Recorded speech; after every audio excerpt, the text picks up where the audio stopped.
Recorded live from the dungeon, this is the Dream Warrior Review, and I'm Kurt Thomas. And coming at you live from the hills of Tennessee, straight from his Tennessee Hyundai, I'm Mick Strawn. Mick Strawn.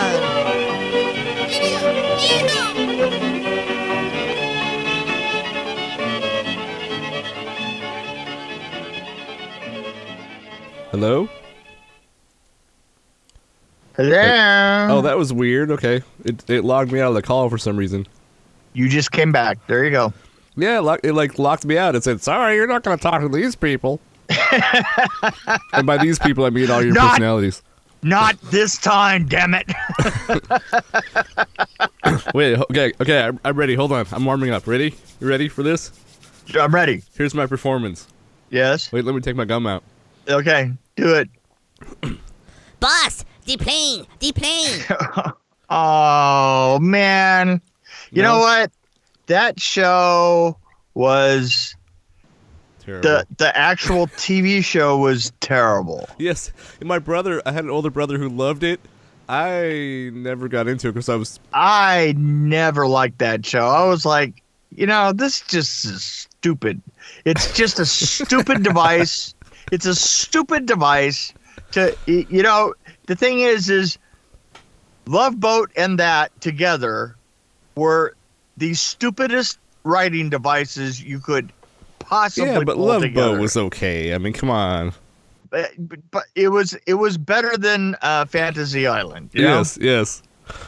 And can I just say that things haven't gotten any better? Well, they should have gone with a really tall tattoo or something. Boss, deplane.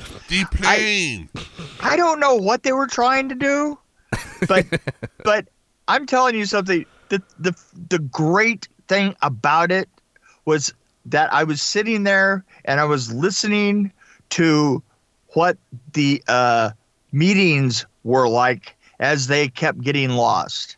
Right? Yes. You could totally. You totally knew that this was being steered by a committee, didn't you? Well, yeah, but I was also wondering, okay, did anybody bother to read the script before they greenlit the project? Like, hey, maybe we should read it before we decide we're going to do this. Because the whole thing was a mess. Yeah, I mean, I would say bloody mess, but there wasn't enough blood in it. It was like, holy crap. And then the third act, what happened in the third act? I'm so confused. I was like, that was bizarre. The third act was just totally like like you said, a committee decided to vote on it. No, I'm not kidding. Literally you could just tell. It just had those hands of like 9 people in the mix. Yes. It just let's go this way for a while. Let's go that way for a while. And oh man, do you know how I described this movie? It was like a horror movie, but it was produced for Hallmark. Because the little soliloquies with the brother, his talking to his dad, the guy talking to his dad. It was like a bad Twilight Zone episode. Yeah, it had it had a little bit of the worst of all. Right. Yes. The worst of everything, man. You know that thing. You know that thing where you go into the theater and I used to call it the watch test, because watches used to be this thing that you'd put on your wrist and you could tell the time right there, right? Yeah. And I used to say that, films, a 45-minute watch test was a bad thing on a film. And that meant that 45 minutes in, you looked at your watch for the first time, right? Right, yeah. This had a 20-minute. I mean, 20 minutes in, I cannot believe how disappointed I was when I looked to realize that we were only 20 minutes in. I was like, oh my God, this is going to just go on forever. I think I was in pain before the plane landed on the water. Dude. And the great thing about it is it somehow or other, it captured its own getting lostness by then going underground. Right, totally, yeah. It was like art, recreating life, recreating art, and on itself all at the same time. Man, that was really hard to watch. Really. Yeah, it was. I mean, the whole thing was a mess. I don't even know how to talk about it. Yeah. There were a couple things in there that I was like, okay, who cast all these people? Because when the guy was like, hey, I want to be a soldier, and he's like, I don't believe you're a soldier. You don't look like a soldier. I'm like, well, none of them look like a soldier. That was my thought. Well, and yeah, I was the only one in the theater. That's another thing. I showed up at the theater, it was completely empty, and I'm like, uh-oh. Usually when a movie comes out, people talk about it, and the second week, there's people there. And other people show up. But it also works if the other people stay away. Yeah. Because down here, they must have been working really hard to stay away because I was also alone in the theater. You look around and you go, wow, I don't have anybody to share this shit with. Well, the good thing is it gave me time to sit there and text myself notes, which I normally wouldn't do if there's people in the theater, because I find it annoying when other people use their cell phone. You know what? I found myself forgetting what had just happened because it was so not within the realm of one thing happening after the other that kind of made sense. And so it was kind of a preview for dementia. Well, I guess I would probably dream about a jet ski in a swimming pool. I mean, or what's that thing they fly in the water? I don't know what that is, but yeah, that and by the way, just out of curiosity, how come it is that as they were cutting through the party, that the two things were just switching all the time, right? The guy with the jet. Right? Yeah. And the guy with the jet ski. I thought it was the same guy. Well, it might have been, but here's the thing. How come it didn't have any continuity? Because when you looked, it could have been from one shot to the other. It was like one or the other, right? It was like there was no obviously they decided to cut it. One guy probably was the jet ski for a while, and then it was the jet guy in the air for a while, but then they kind of put them together out of sequence, and so they weren't always the same one outside. Yeah, it's like having a blonde all of a sudden is a brunette. Right, exactly. That was exactly what was happening through this whole film, only they did it with a script. I do have to go off.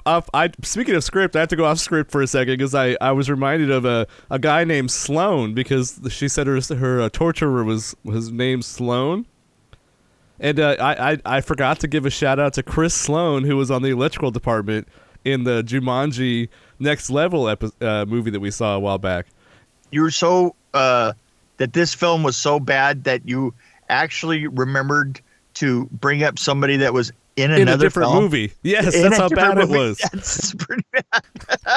Well, and I have to say, what was Michael Pena's thing? Because he had a look on his face through the whole thing of deep and serious constipation. Yeah, he was doing that. What was that? Smell the fart acting. Remember in Friends? Right.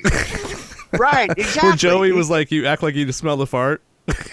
Yeah, he was looking like he was acting like he didn't know from the beginning of a line to the end of the line what his character was going to be, right?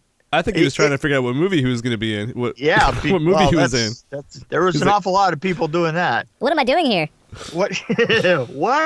What? Okay. And by the way, the cave. When did we all of a sudden we're in the middle of low budget Dark Crystal? What's going on? Yeah. Right.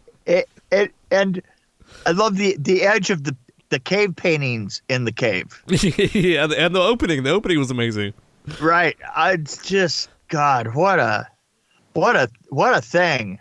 What a horrendously screwed up thing. Yeah, and the third act was so bad that there were plot twists that were just so ridiculous that I'm surprised that you can actually break that sucker down into 3 of anything.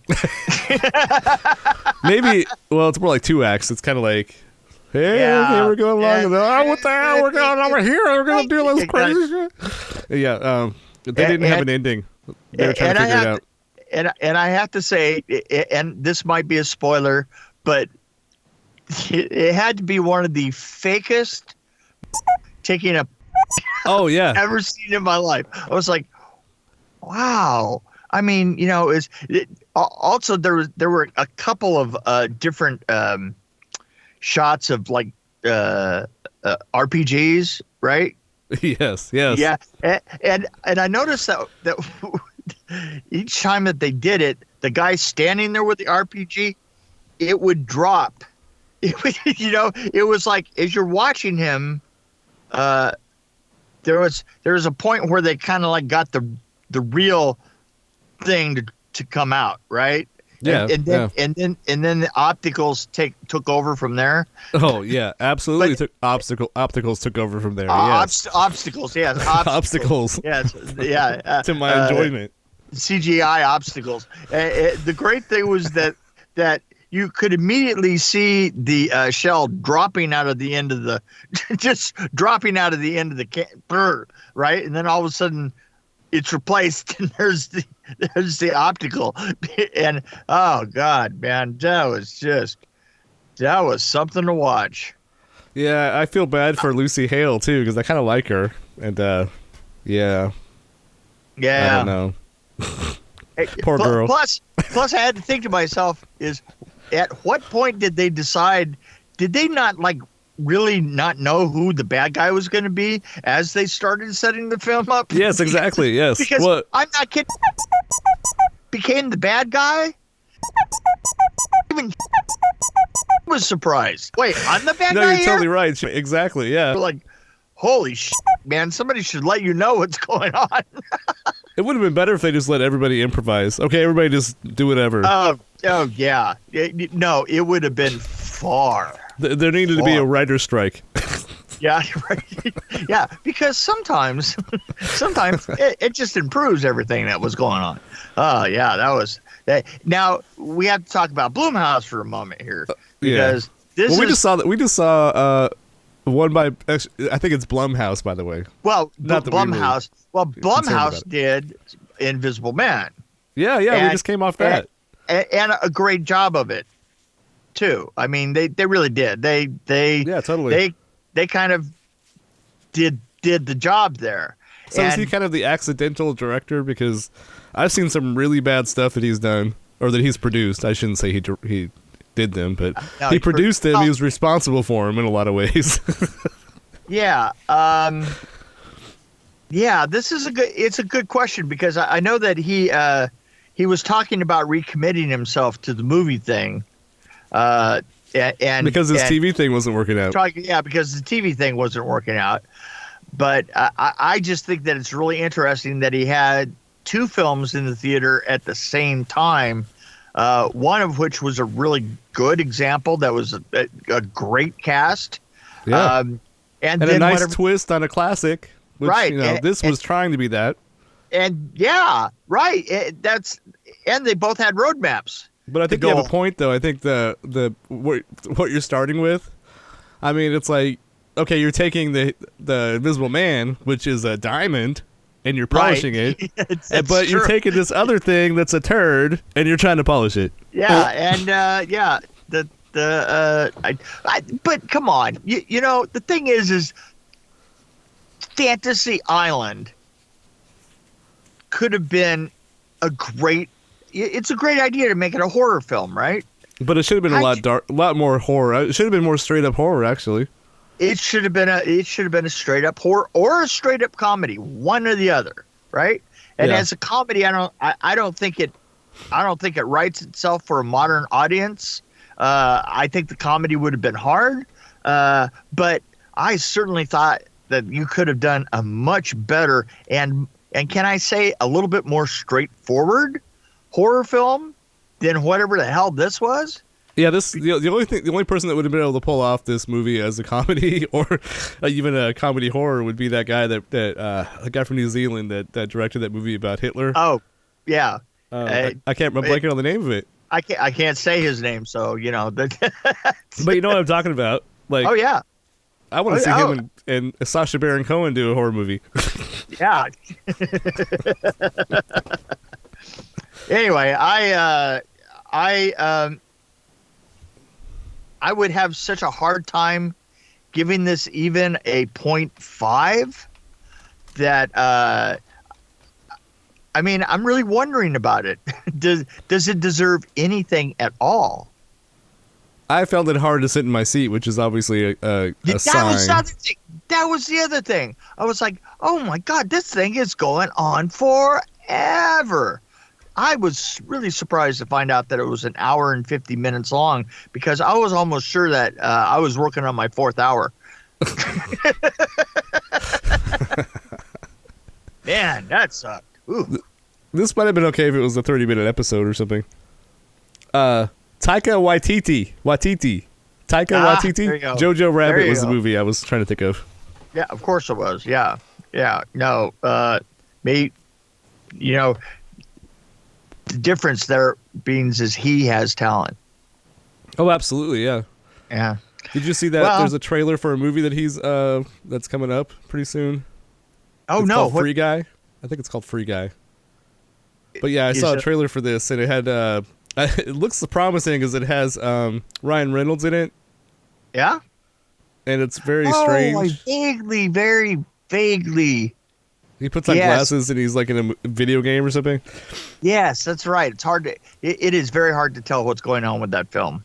Yeah, it looks really bizarre.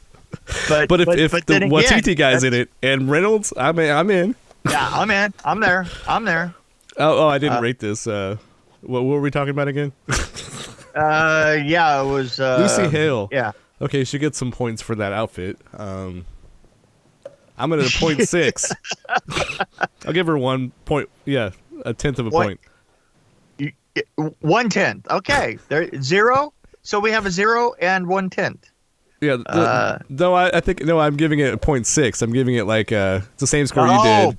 Just a little bit more for the outfit and the pretty blue water at Fiji Island. Yeah. Okay. They shot this in a bunch of different places. I was trying to figure that out too because it said Fiji, Australia, Mississippi, Louisiana, and what was the other place? There was another one. Australia. Oh, and a bathtub? I'm like, that's a lot of places to shoot this thing. They could have all shot this all on a set, probably. Well, you know, you have to think to yourself that everybody's going, well, you know, this thing's going to really suck, so we might as well just make a great vacation. Go on vacation. Make a great vacation out of it. Yeah. Oh, yeah, absolutely. There you go. So I just getting back from Up All Night, you know, I want to apologize because I know he always watches this, or he always listens to us. If he watches it, I'm terrified. Jeremy Brown, I apologize for all the things that I did to your bedroom. Oh my God. That puts all kinds of images in my head that I don't want to have. Yeah, and none of them were quite as ugly as what actually happened. Oh wow! Did you have a blood cannon go off? Yes. That was at the heart of it. Oh really? Oh yeah. The beating heart of it, as it were. Yeah, boy, I got to tell you something, man. We had a blood cannon. We painted. We literally painted Matt Shaw. Oh, awesome. Just like instantly, you know, it was. Have you ever seen Mr. Bean, the episode where he paints his house? Yes. He puts a bucket of paint in the middle of the house and then drops a stick of dynamite in. Yes. That's pretty close to what I did to his room. Awesome. And it's like it went. Things are clean. Things are bam. Well, Wow, that sounds amazing. And you know, I don't know Matt Shaw very well, but from what I've seen, he probably deserves it. Yes, he and I, he is such a jerk that he and I got along perfectly. That's awesome. Yeah, I like jerks. I mean, because I'm kind of a jerk myself. Well, it's not like you don't know the nature of the problem. No, you mean solution. Oh, yeah. Because it's a okay. great way to go through life. I don't care what people think. Whatever. So you have to be kind of a jerk to be happy, I think. There you go. There you go. So, yeah. We have a couple other things to talk about it, but I think that we're going to talk about them on one of the other vehicles that we're reviewing tonight. How about that? You mean later on this week? We're going to talk about baskets? Later, quote unquote, later on this week. Yes.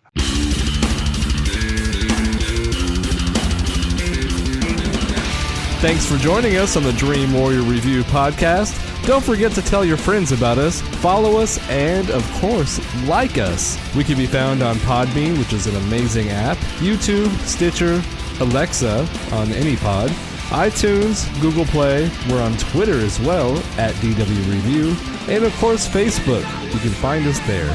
You can also email us at dreamwarriorreview@gmail.com.